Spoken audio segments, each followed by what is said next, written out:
is just, like, I'm already normally... Can you please sit down? You're so distracting. Hi, everybody. This is Kris. Hi. This is my husband. Can you come into the frame? Yeah. You can get close to me. You're giving me a lot of space. Anyway. I'm not going to infect you because it would have already happened. Yeah. I guess the question is really for both of us. So we are a family or a household of entrepreneurs, meaning that we both own our own business. I feel like you're like really in the frame and you're taking up my space. I'm larger, so. I know, so you should. There. See, that's nice and loving. Hi. Okay. All right. Here we are. We're going to talk about this. Freaking shutdown. We are in Toronto. For those who are chiming in that are not Canadian, we are in Toronto. That's our dog, Bailey. He's barking at the neighbor's dogs. Yeah. Motherfucker. Okay, so Kris owns his own marketing agency. I do, yes. And I do, well, you guys know me. So here's what's happening is people are starting to worry. I got people send those question stickers, like they responded yesterday saying things like they're noticing foot traffic slowing down. And now we're seeing on the news that everything's shutting down, closed, postponed. I was supposed to speak at the home show next week. That's canceled. All basically public gatherings are being canceled.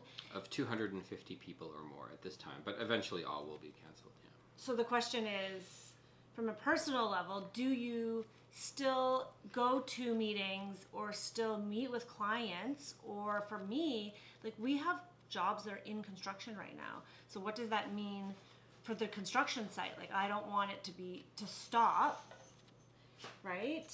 Yeah. Are you just looking at yourself right now? No, listen to the dog. Anyway, just keep going, please. Don't make me regret bringing you on here. I'm already regretting it. Anyway. So here's my train of thought. My train of thought is when you own a small business, your livelihood depends on continuous influx of business and cash flow. If you're one of the lucky ones that's always been planning and you were like ahead of the game, that's awesome. I've really made a concerted effort in this last year to make sure I have what's called a runway, meaning, because I keep thinking there's an economic downturn coming. Apparently it's happening sooner than I expected. To make sure that we have enough money in the bank to keep us when times get slow. How many people have actually looked at their business finances to figure out how long they can last if they didn't get another sale? Have you done that? I did, and I knew quite well. Unfortunately, I had a terrible January and February, which ate into my runway significantly, and March was turning out to be quite awesome, actually. A lot of prospects were turning into potential clients, and proposals were going out, and everything was going hunky-dory until about 2 days ago, when I think the reality of the situation hit for everyone when sports teams kind of ended their season. Yeah. I think that's when like it really hit. For the masses, anyway. I mean, I'm the opposite of a fearmonger. Like, I'm like, grass is like, no, that's the wrong expression. Grass is greener? This is not a grass is greener. No, this is not a grass is greener. This is a glass is half full. There you go. Trying to be more positive about the outcome. However, I know, so Kris here has been preparing for this for what, 6 weeks? Yeah, 6 weeks. We have Amazon boxes all over our house. We do. Yes, someone said making sure there's extra money to keep things going for a while is so key. Mm-hmm. Can we talk about this for a second? Because my girl Rachel Hollis, who if you don't follow, you should follow her, did a post yesterday which I thought was so good. And she talked about what to do when you have a small business in this time and in any economic downturn. So if you had your business in 2008, you may already be ready for this or have experienced something similar. What was I doing in 2008? You were in Vancouver. Oh, I was partying.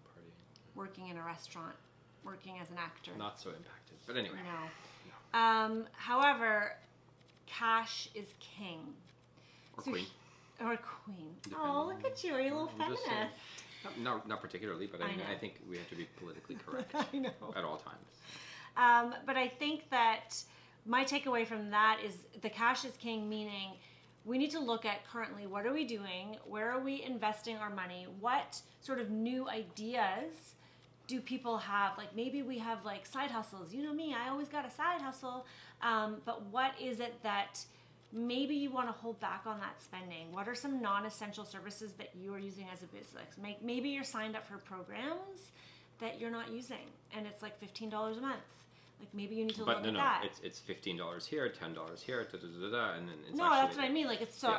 What I mean is that it seems like it's only $15 a month. Because I'm starting to think, okay, what are some of the things like we have programs that we're not using that actively that maybe I could scale back for a little bit or pause. I know you tried to pause your gym membership and they wouldn't let you. No, they did in the end. They were pretty good about it. Oh, did they? Yeah. Okay. Well, I canceled it, but yeah. No, but that was their suggestion. No, they were actually great. Honestly, they were great. I think it was like a knee-jerk reaction. Anyway, that's not the point. They were great in the end. That's all. Yeah. So I think that like having the cash reserves, but unfortunately, I think a lot of people don't have the cash reserves. Well, yeah, you might. You might have them, and that's great if you do. I had them, but I burned them in 2 months prior to this. So like you may have had them and had a terrible January, February, and suddenly those cash reserves are gone, or they're deeply depleted. That's bad luck. However. Okay, so you're in marketing. So this is the question that I feel like would be helpful for people is where do you think, there's an opportunity? There's got to be, I feel like everything that happens in life, there's always an opportunity. And as a business, how can you maybe serve your clients better in a time of crisis like this? I think just focusing 100% on the client and everything that you can do for them would be crucial right now. Really showing them that you're there and you're stepping up and you're providing value. That's probably step one. I mean, that's going to be different for every industry, right? Certain industries are going to be more impacted than others. It just depends on who the end client is and who the client's customer is, if that client has a customer, right? So in my case, we deal with companies that are both business to business and business to consumer. The business to consumer companies can potentially take a bigger hit here than the business to business companies initially. I mean, long term, who knows? But I think I think it's like when you say take care of your customer, it's let's first focus on keeping and retaining these incredible clients that we do have. So even if you're a coffee shop, is there a way that you could, get a truck and a delivery person? Maybe you could start delivering coffees to people's doors. Yeah. I know it may not seem sustainable initially, but any sale's a good sale, right? It's not just clients, it's employees too, because you've got everybody has incredible staff if they do have staff, so you have to retain that as well. So it's that was another question sticker. How many of you are dealing with that? What do you do when you have a payroll? Or people working on contract, and you want to keep them employed, and you want to keep yourself, sustained, and you don't have a well. I don't have the answer, guys. If you came here for the answer, I'm sorry. I don't have. No, well, there are no answers. This is what I'm. What I'm going through my. No, but Kris, this is what's going through my head. I know. And I want to keep my people, and I want to keep my team, and I don't want to.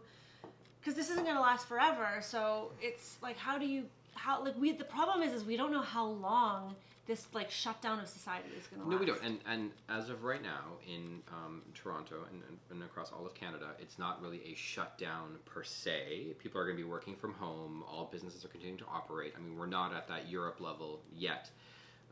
To think that we might not get there is completely naive, and then to assume that we're going to get there is probably a little bit alarmist. So it's a matter of preparing for that. Do you think that online businesses are better off right now than... It depends on the ticket value. I think if it's... Other?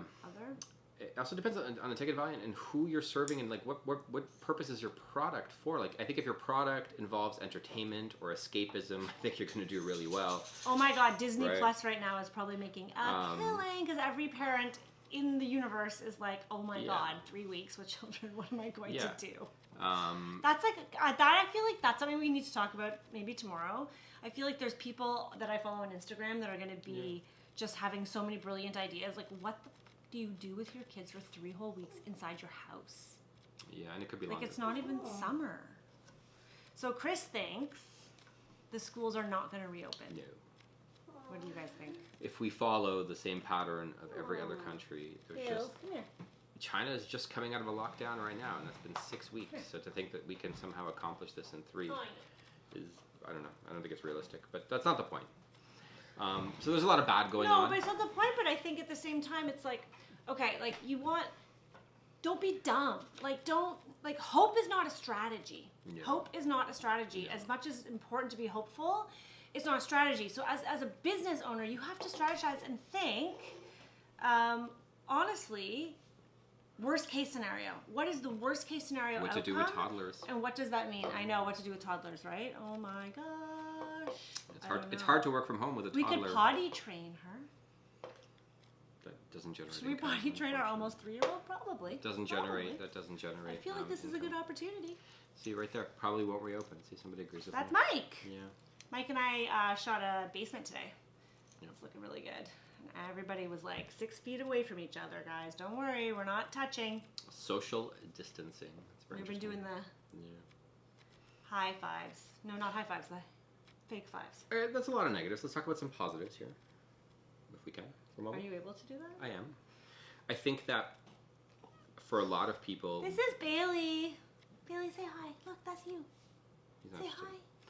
I think for a lot of people, this might be an opportunity to do something new, right? This kind of gives you an excuse to maybe fail at what you're doing at and do something new, or it gives you an opportunity to come It up with gives you some. an excuse to fail. Yeah, totally. To I mean, yourself. Some I people are know, afraid to but fail. So many people just don't want to give something up because they think they're going to be like, oh, I failed. It's terrible. So like, this is it. This is the reason you didn't fail. The pandemic hit, and people could try something else. I mean, that's the reality of it. I learned something in my conference. I learned a lot in my conference last week, but one of the things I learned, I guess it was just like a reminder of reframing, is that obviously you're going to fail a lot in things that you try in life, but that a failure's not a failure, it's just a test. It's just a test. It's just a lesson more than anything. And that kids book, if you have kids, you should get that book, Rosie Revere Engineer. Do you guys know that series? Anyone else? Our client's still going to hire a designer. Household equals ugly surroundings. That's actually a Interesting. really good point. People are now forced to be in their shitty houses. Sorry for the French.